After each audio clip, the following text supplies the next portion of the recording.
श्री साईं जीवन माला प्रस्तुत करते हैं श्री साईं सच्चरित अध्याय 29 कथा मेरे शिरडी के साईं नाथ की। ओम साई राम।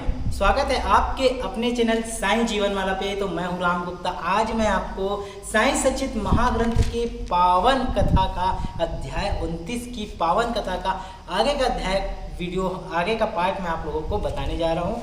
जो भी भक्त इस अध्याय को सुनेगा धन की उसकी परेशानी दूर हो जाएगा, क्योंकि इसमें बाबा ने एक पवित्र रुपया के बारे में बताया है जो आप लोगों के लिए बहुत ही चमत्कारी साबित होने वाला है। तो कथा को प्रारंभ करने से पहले सभी से आग्रह कि आप सभी इस महाग्रंथ के पावन अध्याय को पूरा देखें, बीच में ना छोड़ें और जयकारा लगा लीजिए मेरे साईनाथ महाराज की जय। चलिए शुरुआत करते हैं। कैप्टन हाटे बीकानेर के निवासी कैप्टन हाटे बाबा के परम भक्त थे।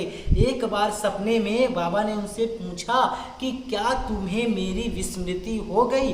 श्री हाटे ने उनके श्री चरणों से लिपट कर कहा कि यदि बालक अपनी माँ को भूल जाए तो क्या वह जीवित रह सकता है।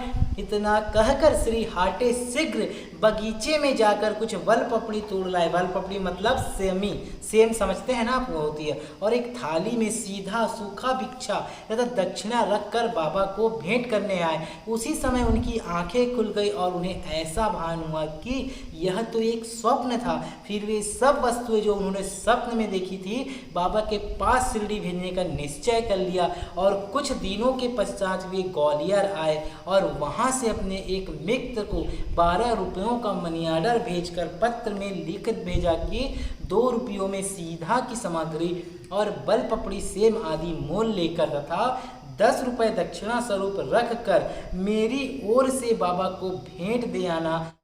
उनके मित्र ने शिरडी आकर सब वस्तुएं तो संग्रह कर ली, परंतु वल पपड़ी प्राप्त करने में उन्हें अत्यंत कठिनाई हुई। थोड़ी देर के पश्चात ही उन्होंने एक स्त्री को सिर पर टोकरी रखे सामने से आते देखा। उन्हें यह देखकर अत्यंत आश्चर्य हुआ कि उस टोकरी में बल पपड़ी के अतिरिक्त कुछ भी न था।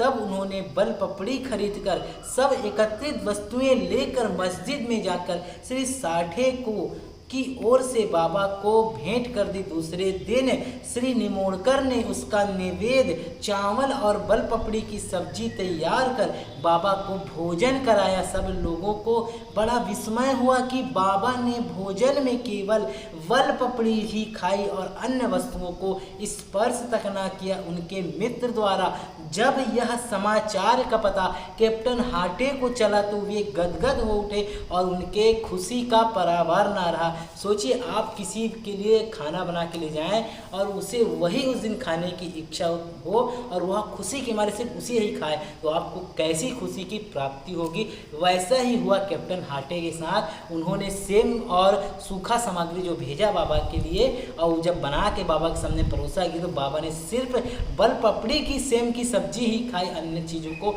हाथ तक न लगाया। तो उस बात को सुनकर कैप्टन हाटे के हर्ष का पराभर न रहा। चलिए अब हम आपको उस पवित्र रुपयों की पावन कथा बताते हैं कि एक बार अन्य अवसर पर कैप्टन हाटे ने विचार किया कि बाबा के पवित्र कर कमलों द्वारा स्पर्शित 1 रुपया लाकर अपने घर में अवश्य ही रखना चाहिए। अचानक ही उनकी भेंट अपने एक मित्र से हो गई जो शिरडी जा रहे थे। उनके हाथ ही श्री हाटे ने 1 रुपया भेज दिया। शिरडी पहुंचने पर बाबा को यथा योग्य प्रणाम करने के पश्चात उसने दक्षिणा भेंट की, जिसे उन्होंने तुरंत ही अपने जेब में रख लिया।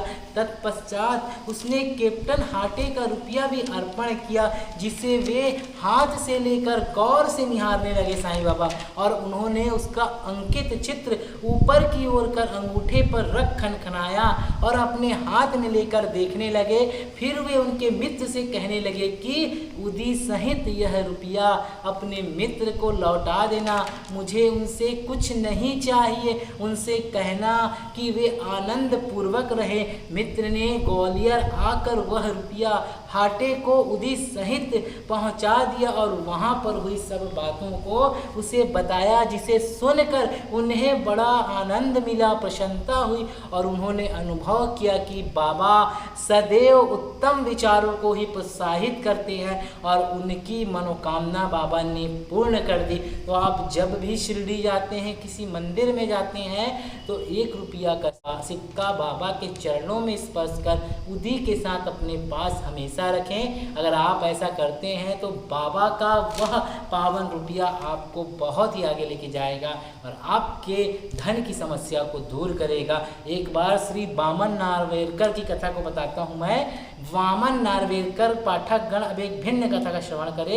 एक महाशय जिनका नाम वामन नार्वेकर था, उनकी श्री साईं चरणों में प्रगाढ़ प्रीति थी और एक बार वे एक ऐसी मुद्रा लाए जिसके एक ओर राम, लक्ष्मण और सीता तथा दूसरी ओर करबद्ध मुद्रा में मारुति का चित्र अंकित था। उन्होंने यह मुद्रा बाबा को इस अभिप्राय से भेंट की कि वे इसे अपने कर स्पर्श से पवित्र कर उदी सहित लौटा दें, परंतु उन्होंने उसे तुरंत अपनी जेब में रख लिया। सामा ने वामन राव की इच्छा बताकर उनसे मुद्रा वापस करने का अनुरोध किया। तब वे वामन राव के सामने ही कहने लगे कि यह भला उनको क्यों लौटाई जाए, इसे तो हमें अपने पास ही रखना चाहिए। यदि वे इसके बदले में 25 रुपये देने को स्वीकार करें तो मैं इसे लौटा दूंगा।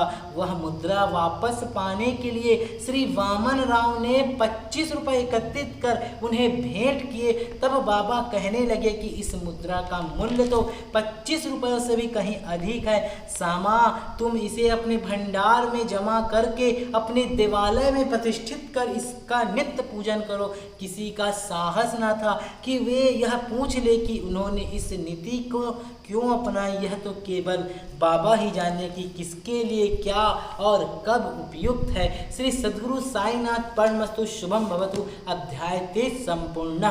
तो बाबा के साई सचित के महाग्रंथ की अध्याय 30 की पावन कथा संपूर्ण हुई। बोलिए साईनाथ महाराज की जय। तो चलिए हम आप लोगों के लिए प्रार्थना कर लेते हैं कि बाबा सभी भक्तों पे अपनी अपार कृपा करो, सबके कष्टों संकट को दूर करो और इस महामारी का नाश कर सुख शांति के दिन लाओ बाबा, और आपका दरबार फिर से खुल जाए बाबा, और भक्तों की भारी भीड़ आपके दर्शन को आए और अपने जीवन को सफल बनाए। तो साईं सच्चिद अध्याय 30 की आगे की कथा हम आपको कल सुनाएंगे। आप बने रहें साईं जीवनमाला के साथ। अगर आप सभी साईं जीवनमाला के चैनल पे नए हैं तो जल्दी से सब्सक्राइब कर लीजिए, बेल आइकन को ऑन कर दीजिए और अधिक से अधिक लोगों में इस वीडियो को शेयर करें ताकि वह भी बाबा के इस महाग्रंथ का पाठ कर अपने जीवन को सफल कर सके और सुख शांति और समृद्धि पा सके। छोटी सी साईं प्रार्थना कर लेते हैं एक बार और। साईं रहम नजर करना,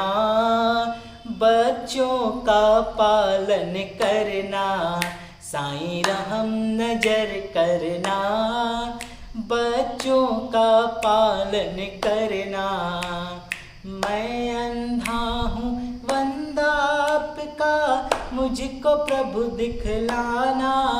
साईं रहम नजर करना, बच्चों का पालन करना। बने रहें साईं जीवनमाला के साथ। तब तक के लिए ओम साईं राम।